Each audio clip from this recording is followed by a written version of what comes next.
So hello guys, आज का हमारा टॉपिक है वेंटिलेटर। ठीक है। So what is ventilator? Ventilator क्या होता है? अ ventilator is a machine that supports breathing. अब ब्रीथिंग को सपोर्ट कराने के लिए जो मशीन हम यूज़ करते हैं उसको वेंटिलेटर बोलते हैं। These machines mainly are used in hospital. ठीक है, तो अब मेनली इनको हॉस्पिटल में यूज़ करते हैं क्योंकि इसका सेटअप होता है कुछ, तो घर पे जनरली नहीं करते पर कर सकते हैं। ओके, फिर वेंटिलेटर करता क्या है? ऑक्सीजन पहुंचाता है लंग्स में, कार्बन डाइऑक्साइड को रिमूव करता है बॉडी से और लोगों को ब्रीथ कराने में हेल्प कराता है इजीली। जैसे जो लोग ब्रीथ नहीं कर पा रहे हैं उन लोगों के लिए। ओके, तो breathe for people who have lost the ability to breathe on their own, जो खुद से सांस नहीं ले पा रहे उनके लिए वेंटिलेटर लगाया जाता है। ओके, समझ आ गया। देन आते हैं हम इसके टाइप्स पे। टाइप्स ऑफ वेंटिलेटर, तो दो टाइप्स के वेंटिलेटर होते हैं, इन्वेसिव वेंटिलेटर और नॉन इन्वेसिव, या इसको ही हम लोग पॉजिटिव प्रेशर वेंटिलेटर या नेगेटिव प्रेशर वेंटिलेटर भी बोल देते हैं। लोग इसमें कंफ्यूज हो जाते हैं बट ये सेम है। ठीक है, तो दो टाइप्स के ही होते हैं। अब इनकी बात कर लेते हैं कि इन्वेसिव और नॉन इन्वेसिव वेंटिलेटर क्या होता है।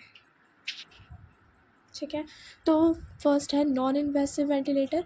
अब क्या होता है? Ventilator support that is given without establishing endotracheal incubation और ट्रैकोसोमेट्री। अब नॉन इन्वेसिव वो होता है जिसमें हम लोग एंडोट्रैकियल ट्यूब का यूज़ नहीं करते हैं। ठीक है, ये हो गया नॉन इन्वेसिव। और इन्वेसिव में क्या होता है कि इसमें हमें एंडोट्रैकियल इंट्यूबेशन लगानी पड़ती है। ठीक है, ये लंग्स के अंदर डाली जाती है, इसीलिए इन्वेसिव होता है। देन नॉन इन्वेसिव के दो टाइप्स हैं, नेगेटिव प्रेशर और पॉजिटिव प्रेशर। नेगेटिव प्रेशर होता है प्रोड्यूसिंग नेगेटिव प्रेशर इन।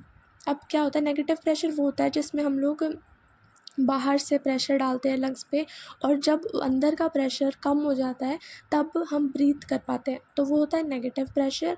जैसे कि आयरन लंग इसका ऑप्शन होता है। और पॉजिटिव प्रेशर आगे बताऊंगी।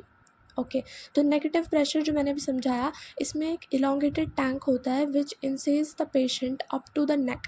ठीक है, नेक तक एक टैंक होता है जो कि लगाया जाता है पेशेंट के, उसके नेक को सील्ड कर देते हैं एक रबर गैसकेट से, और जो पेशेंट का फेस होता है वो एयर में एक्सपोज रहता है। ठीक है, वहाँ पे रूम एयर जा सकती है आराम से। These exert negative pressure on external chest, तो अब बाहर से ही चेस्ट पे प्रेशर पड़ता है जिसकी वजह से क्या होता है कि जो अंदर का थोरेसिक इंटर थोरेसिक प्रेशर है वो डिक्रीज़ हो जाता है और पर्सन जो है वो सांस लेता है। जैसे आप इसमें देख सकते हो, ये उसका ही एग्जांपल है नॉन इन्वेसिव का, आयरन लंग। ठीक है, पॉजिटिव प्रेशर, इसमें ये बाहर से ऐसे करके लगाते हैं और पर्सन का फेस देखो एक्सपोज्ड है और फिर प्रेशर की वजह से वो ब्रीथ ले पाता है। ओके, देन फिर आता है पॉजिटिव प्रेशर वेंटिलेटर। इसमें क्या होता है? So, positive pressure ventilator inflates the lung by exerting positive pressure on the airway, forcing the alveoli to expand during inspiration. तो अब क्या होता है कि जैसे हम मास्क लगाते हैं, ठीक है, O2 मास्क होता है ना, वो लगाते हैं तो उसकी वजह से वहाँ से एयर जा रही होती है बहुत प्रेशर से और फिर वो लंग्स में जाके एल्वियोली को एक्सपेंड कराती है जिसकी वजह से पर्सन सांस लेता है। और एक्सपिरेशन अगर पैसिवली, मतलब एक्सपिरेशन तो हो जाती है अपने आप। ठीक है, इसके लिए मास्क लगाया जाता है, जैसे कि ये देख सकते हैं आप, ऐसे मास्क लगता है, ऑक्सीजन आ रही होती है और फिर वो ऑक्सीजन लंग्स में ऑटोमेटिकली पॉजिटिव प्रेशर के साथ जाती है। ये नॉन इन्वेसिव का एक टाइप है। ठीक है, इसमें अंदर नहीं डाल रहे पाइप, बाहर से जा रही है।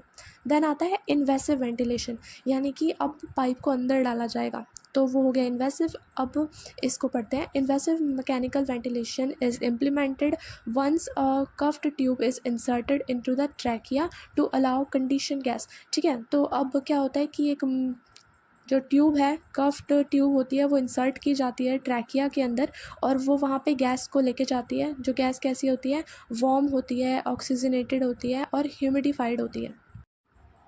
ओके, ह्यूमिडिफाइड होनी वो ज़रूरी है। और ठीक है, ऐसी एयर अंदर पहुंचाई जाती है लंग्स में जो कि एटमॉस्फेरिक प्रेशर से अबव लेवल पे डाली जाती है। ठीक है, और ventilator support that is given through the endotracheal intubation is called an invasive mechanical ventilation. और जो वेंटिलेटर से दी जाती है, ठीक है, ट्यूब अंदर डाल के, उसको इन्वेसिव मैकेनिकल वेंटिलेशन कहा जाता है। ओके, तो दोनों हमने पढ़ लिए, इन्वेसिव, नॉन इन्वेसिव। आपको समझ आ गया हो तो प्लीज़ लाइक एंड सब्सक्राइब।